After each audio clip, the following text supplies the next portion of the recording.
Mount Abu में स्थित प्राचीन सर्वेश्वर रघुनाथ मंदिर का 76वां पाठोत्सव विभूषित महंत सीताराम दास जी महाराज के सानिध्य में 3 दिवसीय समारोह का आयोजन हुआ। समारोह में मुख्य वक्ता मामस मर्मज्ञ गुरुदेव पंडित महेश रामायणी जी के मुखारविंद से रसमय प्रवचन हुए। 3 दिवसीय आयोजन में गुरुदेव पंडित महेश दत्त दादी के द्वारा रामचरितमानस के अद्भुत व अविस्मरणीय घटनाओं का मार्मिक वर्णन किया गया। गुरुदेव ने श्री रामचरितमानस के महिमा का वर्णन करते हुए कहा कि जैसे केवट एक भक्त भगवान को पार कर रहा है और भक्त अपने कृपालु भगवान से स्वपित्र पार भवसागर पार करना की प्रार्थना कर प्रभु श्री राम लखन जानकी जी को पार कर ले गए। यही भगवान की कृपा है। 3 दिवसीय पाठोत्सव में रामचरितमानस में हनुमत चरित का मार्मिक वर्णन किया गया।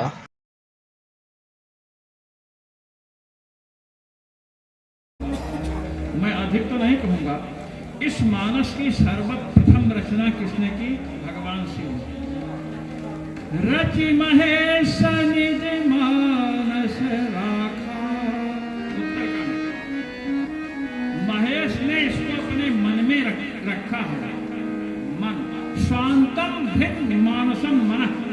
मानस मन, स्वांत और हृत ये पर्यायवाची शब्द है। रचि महेश निज मानस राखा। और कथा व्यास महेश दत्त शर्मा जी, ये भी महेश नहीं है। मैं आपको ये कहना चाहता हूं, जिसके मन में ग्रंथ का वास्तविक रहस्य ग्रंथ का रचयिता ही समझता है, दूसरा नहीं समझ सकता।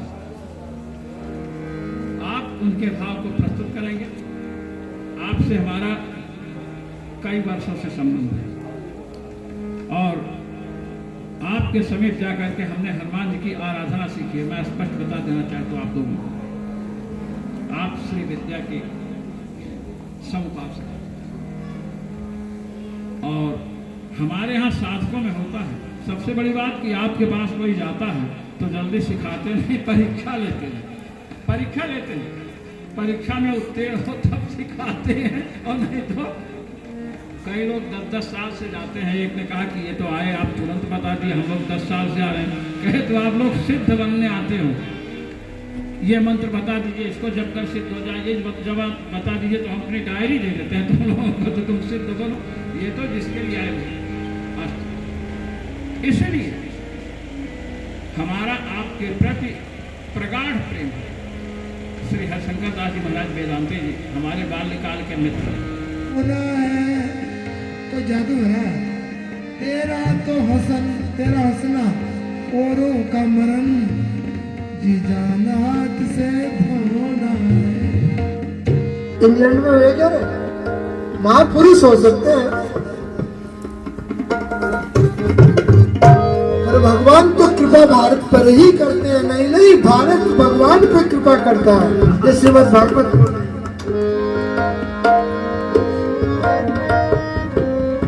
ठाकुर जी को भी ललचना पड़ता है तब जाकर के भारत में कभी कारागृह में आते हैं, कभी महल में आते हैं, कभी नृसिंह बनकर के पत्थर में आते हैं। इसलिए मैं कहा करता हूँ कि हम लोग यहाँ जितने भी बैठे हैं और जो सुन रहे हैं घर पे भी, वो बड़े भाग्यशाली हैं कि परब्रह्म परमात्मा अनंत अंत कोटि कोटि जिनका सौंदर्य है, रूप सौंदर्य है, नाम सौंदर्य है, धाम सौंदर्य है और लीला सौंदर्य है।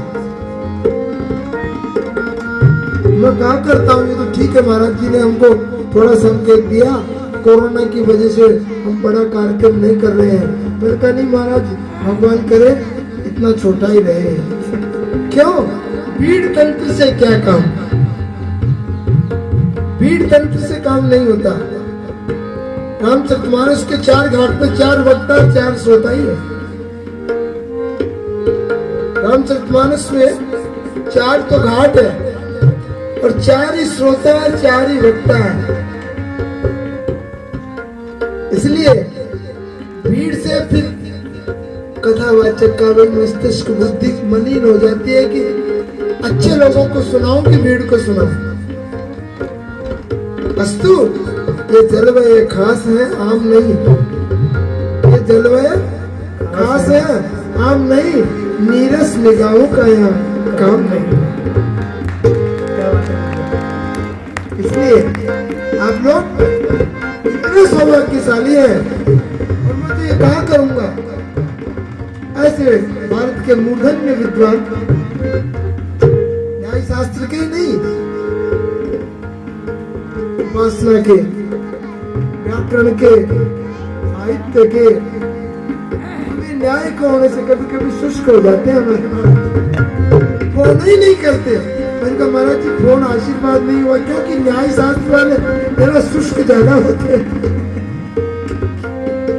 तब हम प्रतीक्षा करते रहते हैं कि महाराज की वाणी सुने, और कभी कभी तो फोन ही स्विच ऑफ रहता।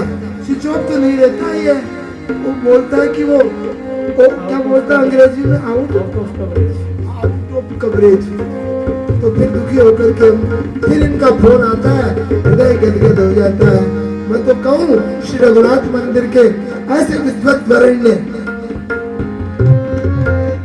जिन्होंने श्री रघुनाथ जी के चरणार बिंदु में आके वाल्मीकि रामायण का अहर्निश आप व्हाट्सएप पे भेजते हैं, क्योंकि वाल्मीकि रामायण सीता है ना कि रामायण है, इस पर ये आप ही बोलेंगे, मैं तो जानता नहीं।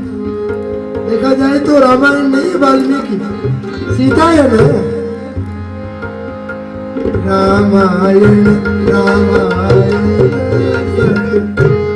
कोटि अपार, पर रामचरितमानस अपना जीवन में भारतवर्ष में नहीं, विश्व में नहीं, जहां तक ये ब्रह्मांड है अपना अस्तित्व रखता है। क्यों? कि ये राम का वांगमय स्वरूप है। श्री सीताराम जी को देखना है आप लोगों को, तो रामचरितमानस अपने घर में होनी चाहिए। और मैं तो ये कहता हूँ, मत पढ़ो इसको, आप केवल मात्र इसको नित्य प्रणाम करेंगे तो ये कल्प वृक्ष है।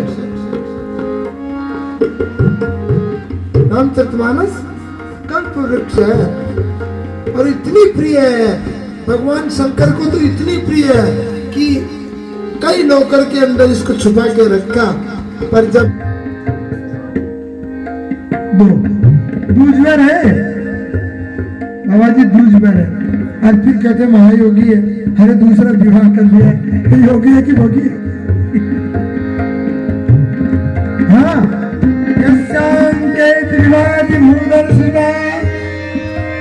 देवा पगा मस्तके, आगे अंग में बैठा रखा है बाबा ने।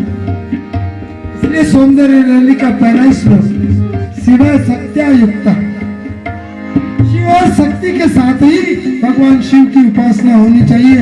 बाबा जी कैलाश से चले, पार्वती ने कहा चलो कुछ कमा खाएं। क्यों? जब भी गणेश जी का बर्थडे आता है आप इनकार हो जाते, बभूति मेरे पास तो बभूति है, बर्थडे पे कुछ देना चाहिए ना।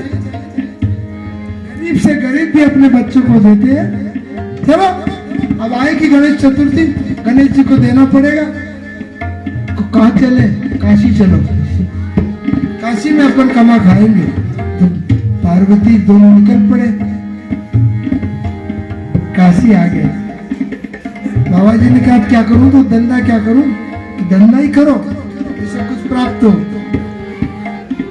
अब भगवान शंकर ने कहा कि तू भी तो कर, तू भी तो गृहिणी है। तो अपनी पत्नी को तो बनाया अन्नपूर्णा। देखो इतने चालाक है, अपनी धर्म पत्नी को तो बना दी अन्नपूर्णा।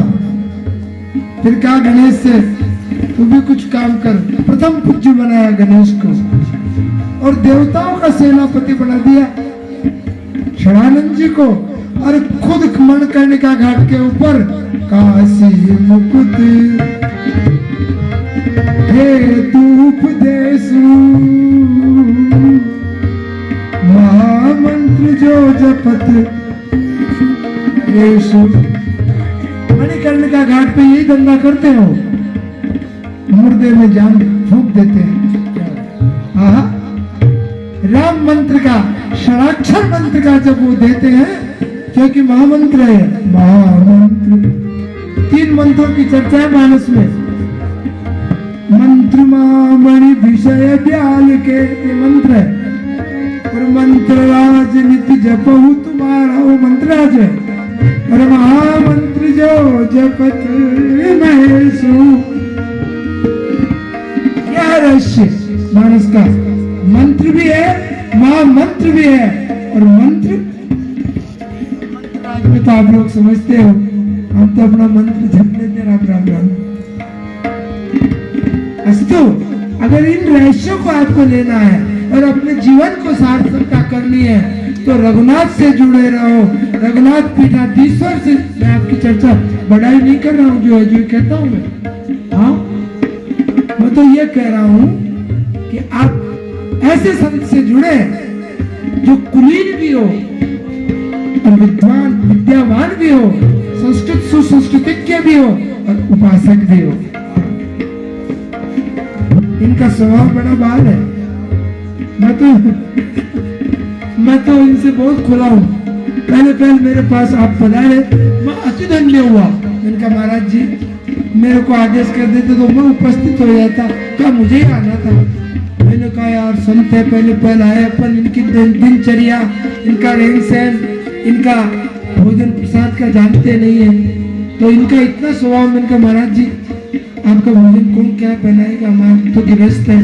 उनका आप गृहस्थ होते हुए भी आपका हमको ऐसा लगा कि यहाँ का भोजन नहीं है, यहाँ का तो प्रभु का प्रसाद है। हमारे हाथ से इन्होंने लिया, तब से हम जुड़े हैं और इनसे इतने प्रभावित है कि इनके बाल ये चापल्यता भी है इनमें। सब कह देता हूँ चापल्यता भी है, बाल चापल थोड़ी देर की। ये हमारे पे नाराज हो जाते कई बार। अरे शर्मा जी फोन नहीं की, अरे करे कहा से, आप किया क्या? आपकी बात नहीं, हमको दंड दे रहे। पर नहीं, ऐसे संत, क्योंकि संत हृदय नवनीत के समान इनका हृदय है। थोड़ी देर के लिए भी मैं वो भोजन कर रहा हूँ तो आप थोड़ी बिगड़ रहे थे, अरे फलार नहीं हो, पूछना चाहिए। थोड़ी देर में स्वयं फलार करके प्रसन्न हो गए। यह है संत का गुण। संत में ग्रंथि नहीं होती, गांठ नहीं होती, और जहाँ गांठ होती है वहाँ प्रेम भी होता है। मालूम है आपको, एक जगह ऐसी गांठ है जहाँ प्रेम होता है। कहा? रघुनाथ की ग्रंथि बंधन हो रही थी जानकी जी से। जहाँ गांठ तह रस नहीं, जहाँ गांठ होगा। अच्छा, गन्ना देखा आपने? गन्ना, उसमें जहाँ ग्रंथि होती है वहाँ रस होता है? नहीं होता ना, होता ही नहीं है रस। पर जब विवाह में जोड़ी गई गांठ जानकी जी के साथ, उसमें इतना रस है कि जनकपुर के निवासी नहीं, स्वयं जानकी इतनी आनंदित हो गई कि सांवरे सलोने के देने लगी भावरी। अग्नि की भावरी तो भूल गई जानकी, और रघुनाथ के अनुराग रस में इतनी डूब गई कि राम जी के फेरे खाने लग गई। ये माधुर्य था उनकी। ऐश्वर्य भी बताते हैं, कभी माधुर्य भी बताते हैं। ऐसे ही हमारे महाराज जी का स्वभाव है। मैंने कहा यार हमारी इच्छा तो नहीं है, सर्वाइकल दर्द हो रहा था, और महाराज जी का आदेश था चलो, तो यहाँ आए तो ये दर्द भी गायब हो।